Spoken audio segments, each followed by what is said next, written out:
Come with me, I'm headed down the right path. I feel so brave, my head held high and I'm showing class. Dreams ignited, every day I truly give my best. I'm thriving excitedly to be the very best version of myself. I'm so bold and I'm so brilliant. I feel amazing, I feel so resilient. I'm so bold and I'm so brilliant. Feel so amazing, I feel so resilient. All right, everybody, welcome back to another episode of the Chundria Show. This is an official Word with Ty Brownlow takeover. Yes, me, Ty Brownlow, host of Word with Ty Brownlow, taking over the Chundria Show today as she kicks off season 5. All right, Chundria Brownlow, how are you? I am fantastic. Thank you so much, Ty. I really appreciate it, babe. No problem at all, babe. Look, as I said before, this is a Word with Ty Brownlow, official takeover of the Chundria Show. You're kicking off season 5. Yes. First and foremost, let me just say congratulations. Thank you. Okay, like I know, everything that you've been, through the last year and a half, have made tremendous strides. We're going to talk about all that in a minute. And, it's just good to have you back. And we're kicking off season 5. So let's get to these questions. Let's do it. All right. Okay. So question number 1. We're going to shift gears today. I'll be, doing the interview questions. But how does it feel to, start the 5th season of your very own talk show? I have to say, it feels tremendously well to be going into the 5th season of the Chundria Show. I mean, I've been independently producing this show since 2017. It's a lot of episodes, a lot of half-an-hour episodes that have been broadcasting that I have independently produced, and it's quite the accomplishment. And I don't take that lightly, because if you'd asked me many moons ago or a number of years ago, I was very eager to, work with a network or get picked up, but it means so much more to me to know that, my time, my energy, my blood, my sweat, my tears really went into, getting myself to this point. I mean, I remember celebrating the first season and then the second season, and now we're excited for the premiere of season 5. So this is a great way to kick off the new season. Well, I'm glad that you talked a little bit about, the beginning.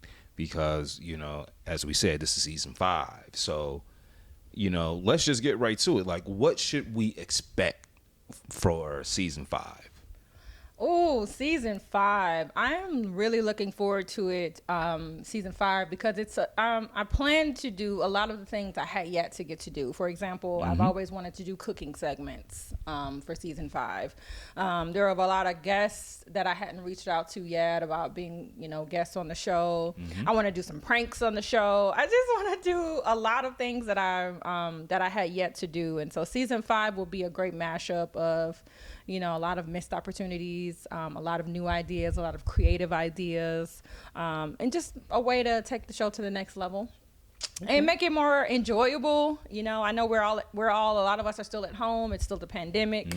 We're still dealing with that. And so what I wanted for season 5 is to make it more fun. I know the last few seasons have been incredibly informative. I've featured a lot of experts, a lot of guests, a lot of people who have experienced adversity and triumph, and sometimes that can be really heavy, and you're a talk show host, so you absolutely understand. Yes. That sometimes you're talking to your guests who've been through so much, and the stories are so meaningful. Yeah. And they've been through so much. But I mean, this time around, I want season 5 to be the season of fun, of excitement, and just really thinking outside of the box. So you expected a whole new change for the Chundria Show. So you heard it here first, folks.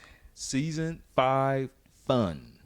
So now this next question is in a couple of parts, so I'm going to take it, bit by bit. All right.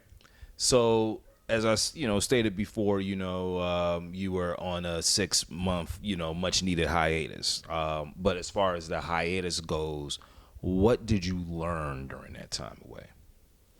I learned about focus. I am a true creative. I'm a true artist. I'm truly passionate. And so when I dive into a project, I'm all in, and so I learned that, as multifaceted as we think we are sometimes you do have to take a step back and just focus on that one thing. And that was so hard. I have a million notes in my phone, on my laptop, in my Google Drive, just because I was so eager to like step away and work on other things or create.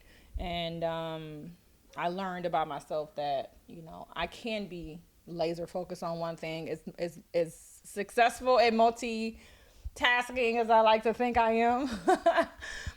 This proved that, you are able to like this. I literally did a hiatus on the Chundria show, and I think the last taping I did was April 30th. And then I was like, I'm not filming anymore until I'm done with school. And so that's the first time I've ever done that. I've never taken a hiatus this long. I mean, I'm telling my publicist friends out there, like, nope, I'm not doing any interviews right now. And so, that's what I learned about myself, that I am multifaceted, but I'm also very disciplined and focused when I have to be. All right. Okay. All right. So what have been some of your highs and lows during your hiatus as far as your creativity and, the need to study, et cetera? Because as you said, you've been writing down ideas, but also at the same time juggling, getting this MBA, writing a movie, still having all these ideas and thoughts, because at the end of the day, you're still a creative. Right. So, what have been some of the highs and some of the lows during that time? Ooh, definitely the lows. Getting an MBA online, in person, however you get it is challenging. I will not for a second sit and pretend like it was just a walk in the park. Ty can tell you firsthand. I mean, there was some struggle throughout this year. I mean, I am so relieved to be done. I don't know what to do with myself, but yeah, it's not an easy. I mean, why should it be though? Why should a master's degree be easy to obtain? It's like the higher you go, of course, it's going to be more challenging. I could think back to some of those first classes versus the last few classes. I was in here like about to pull my hair out. And so, as far as my creativity, I would probably say the highs and lows came in waves because I wanted to create. Like, I wanted to come back and do the Chundria show like 3 months ago, and I was like teetering on like, okay, I think I can handle like coming back, and study, and I was torn with that because I was so eager to come back. And that's just that natural creative side, wanting to create something, wanting to create stories, tell stories, enjoying meeting new people and telling their stories, and not being able to do that. So the high moments were for me knowing like I was progressing, knowing like I'm moving through these classes, however long it takes, I am making progress. The end is near, but the low points were, really wanting to get back out there and create, write films, film the Chundria show, and I really wouldn't allow myself to do that because finishing was more important than creating. And that's deep for me. Okay. All right. So that segues into like the last part of this question, because you being a creative, so now that you're actually done with things, trying to get back into the flow of, things, takes time, or sometimes you can, force yourself into a new direction, which isn't bad, but has the hiatus helped or hindered your creativity, would you say? Ooh, the great question. I would say it's helped my creativity. I would say it's helped my creativity because this is my golden rule. I don't allow myself to focus on things like, okay, I'm a human being, so of course I would get distracted. Of course I would have moments where like, I don't feel like studying today. I don't feel like doing anything today. I just want to create. So then I get these like bits of inspiration, like, ooh, what would be a good movie? What would be a good segment? You have inspired thought. You could be watching a television show like, ooh, I could write a show about a doctor who, finds his long lost brother, and then I'm going to make this into a 6-part series. And before I know it, like knowing me, I will write that whole treatment before I go to bed, And so it was challenging, to say the least, to not be able to create. I mean, that was hard. That was very, very, very hard. And then I would, come and tell Ty, like, I have this idea, but my rule is if it takes more than 5 minutes to research, to explain, to whatever, if it takes me more than 5 minutes, that means I'm already spending too much time on it. So that was my rule for myself. Like, nope, it's taking you too long to do it. It's less important than school right now. Nothing is more important than school right now. And so Okay. I'm glad I had those moments. Okay. You know what? I can get with that. And I think that's a good rule. If it's more than, this amount of time, well, I don't really need to be focusing on that because I have, this major investment, obligation, what have you, in school to take care of. So I mean, distractions are easy. I mean, they come yes, they are easily. Like distractions come easily. I mean, it could be and this applies to anything, whether you're going to school or whatever your big picture goal is. Whatever that goal is, things can come and go, and it's not necessarily they're bad things, but it comes a time where you have to choose, like, in this moment, is this more important than what I'm working toward? Right. And I don't know that I would be happy at this point I've easily could have done 2 films this summer. Like, that was the plan. Like, this summer, 2021, we are filming. If you would ask us back in February, I had all these plans in February. Like, in this summer, we're going to Atlanta. We're going to be filming. Like, it was so many things that, like, I wanted to do, but school came first. Okay. All right. So now we're going to get a little personal. All right. Let's just slow it down a little bit, not too personal now, personal in a good way. Let me have a sip. Yes, let me adjust my tie, as we ask these questions here. Okay, no, just so, and let me just say, these questions are for the viewers who just may want to know a little bit more about you. A lot of these I know, the answer to, but everything. I'm just going to ask anyway. All right. So my first question: are you a morning person or a night person? I already know the answer to that question. I'm a morning. I'm just kidding. I am not a morning person. I am definitely a night owl. Always been. I like to tell people my mother worked nights at the post office when she was pregnant with me. So my running joke has been that it's her fault that I'm a night owl because Mom was working nights at the post office when she was carrying me. And even after I was born, she continued to do that for a while. So she would be up, I would be up, still kicking it. So yes, I am definitely a night owl. Mornings are generally hard. And even if I'm tired in the evening, it's the weirdest thing. Even if I'm tired in the evening, I'll come home and be like, I am so exhausted. I am so tired. I will not go to sleep. And then this one over here is the morning person. So I don't know how the night owl marries the morning person, but somehow it works. Somehow, ladies and gentlemen, somehow. What is your favorite food? Well, I'm sorry. What is your favorite dish and snack food? Ooh, favorite dish, pastas, Italian foods, all types of pastas. I just love it. If it's chicken parm or some Alfredo sauce or lasagna. I mean, all of that is my jam. So I guess I like flour. As far as snack foods, I'm not really a sweet eater, but I do like, my jam is Great Grains cereal with cranberries. Like, that is my late night snack. Like 95% of the time you might catch me, I might partake in a cake or something like that, but I'm not one to I don't really eat junk food like that. But yeah, my jam, my snack, the snack of snacks is Great Grains cereal at like 12 o'clock in the morning. Midnight cereal, ladies and gentlemen. She likes I don't eat it during the cereal. day. It's only right. cereal late at It's night. only nighttime cereal. Cereal's only made to be eaten at the midnight hour. I do not eat it during the day. All right. So for those who, this next one, for those who may not be, as well acquainted with the 5 love languages. There are 5 love languages, okay? So the first love language, of course, is words of affirmations, nice words to your mate, for those who may not understand.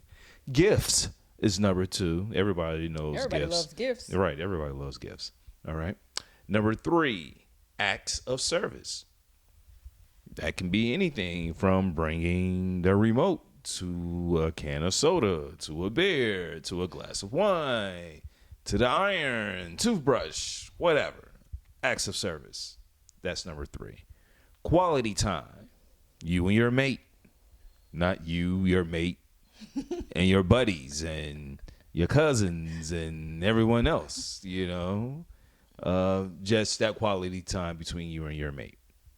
Physical touch, you know. You and your mate are together, put your hand on their knee. Have them put their hand on your knee, you know, and look into each other's eyes. There you are. All right. There it is. Okay. So going through all these 5 love languages, what's your love language?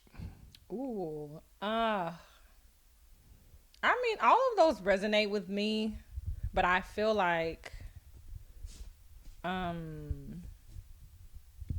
acts of service probably align most with me. Like, I feel like I love through acts of service, and I like for acts of service to be, I mean, I probably ask you to do a million things, like, especially late at night. Like, can you give me a water bottle? Like, so I don't know. Like, but I'm also like giving. Like, I did this for you. You know, like, oh, I made your life easier.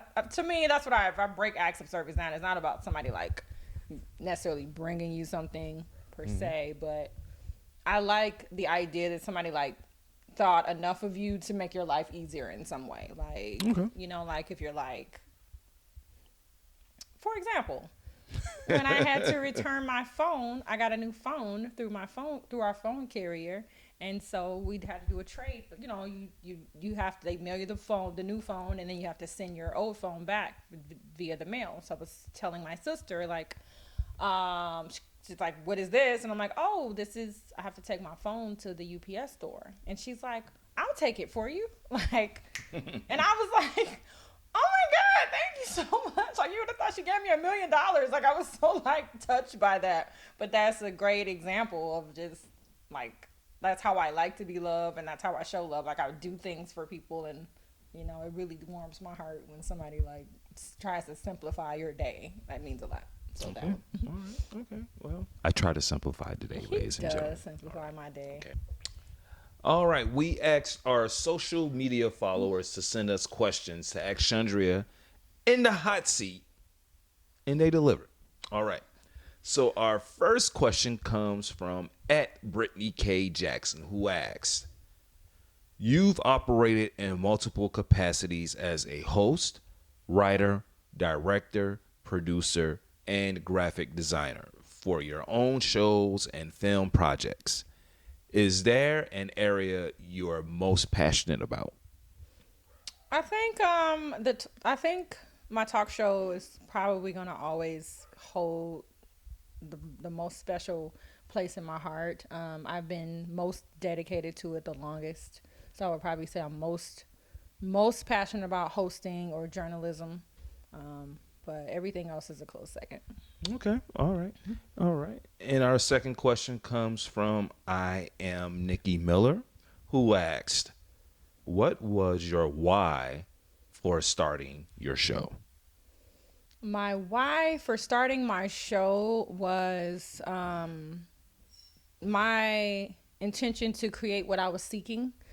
Prior to starting the Chundria show, I was hopeful that I would score or land a production company or a network or someone to give me the opportunity to have my own show. I really had a limited mindset at that time, and nothing against it, because that's a very traditional way of making it in the industry per se, is to get someone's attention. Like, if you're a musician, your first thought is to get a record label, you know, to a record label's attention. But that doesn't mean that there aren't alternative ways to get to the goal. And so my why was to create what I was seeking for a long time.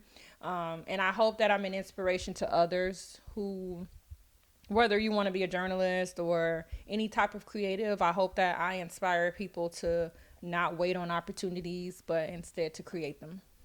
Okay. All right. There it is, y'all. Inspiration. So fourth question basically comes from at Akira Rashawn. All right, Akira Rashawn, who asked, if you were to write a book about your life, what would the title be? Oh, Akira. The title would be The Ultimate Takeover. Ultimate Takeover. Okay, why? The Ultimate Takeover because I am living my dreams of 10 years ago.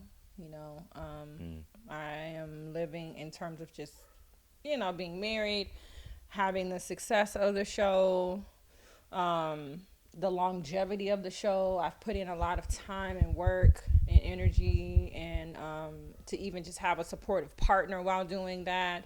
I don't know. I said the Ultimate Takeover because I really kind of sat idly for a long time, overthinking some years, or maybe feeling like I never had doubt in myself, but sometimes I would feel like I didn't have the proper resources to make having my own show possible. I remember, I could think back to like 2013, wanting my own show, and kind of overthinking in my mind what it took to get there, And so I wish that I could go back in time and tell 2013 Chundria, like, girl, we win. We're gonna figure it out, We're gonna figure it out. And then to present day, have an independent talk show that broadcasts in 200 cities. I mean, that is my wildest dreams of 2013. That was my first year of my first taping for the talk show, but they were few and far between, and I just would dream, and I would, write in my journal, and I would just envision having my own show. And I'm still climbing, I haven't reached the pinnacle of the success that I see for myself, but I'm not where I was, for sure. And I no longer lack, the confidence in myself or in my resources to get it done, even through a pandemic. You and I haven't missed a beat, so the Ultimate Takeover is what I would call it. Okay. All right. So last question, and this is from at Kanika, who asked the question, what was the wow moment for you in your career up to this point?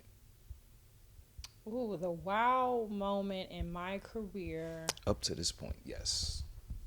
You know what? I've had a lot of wow moments. I can think of two. The first wow moment was the very first city that agreed to run the Chundria show, which was PadNet. Shout out to Long Beach. PadNet in Long Beach, California. LBC. Shout out to everybody that works in that station. We appreciate the Brownlows. Definitely appreciate everybody at PadNet. But PadNet was the first station who aired the Chundria show on television. And I was living in Los Angeles, and there's another station in Los Angeles that wouldn't even air my show, and I lived in Los Angeles. Crazy.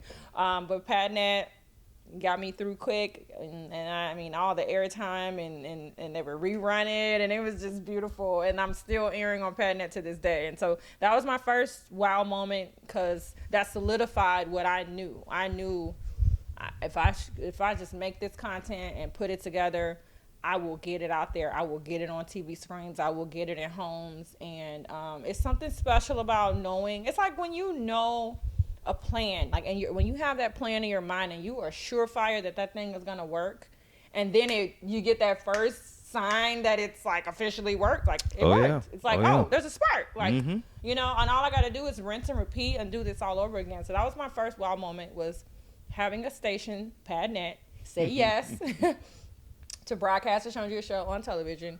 The second wow moment was when I did that, ended up in 100 cities. And then in 2019, Ty and I hosted a 100 cities mixer. Yes. in LA. Yes, we did.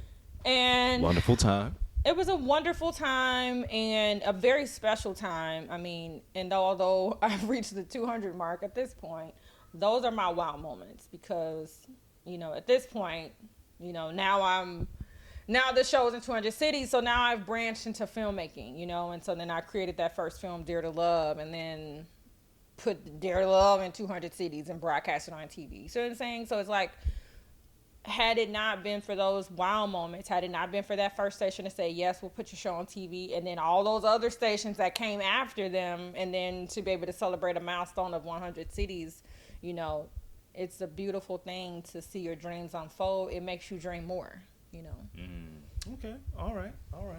Well, let me just say this, first and foremost, I've definitely enjoyed myself taking over the Chundria show, interviewing and talking to you, just about everything that's been going on with you, these past 6 months to a year.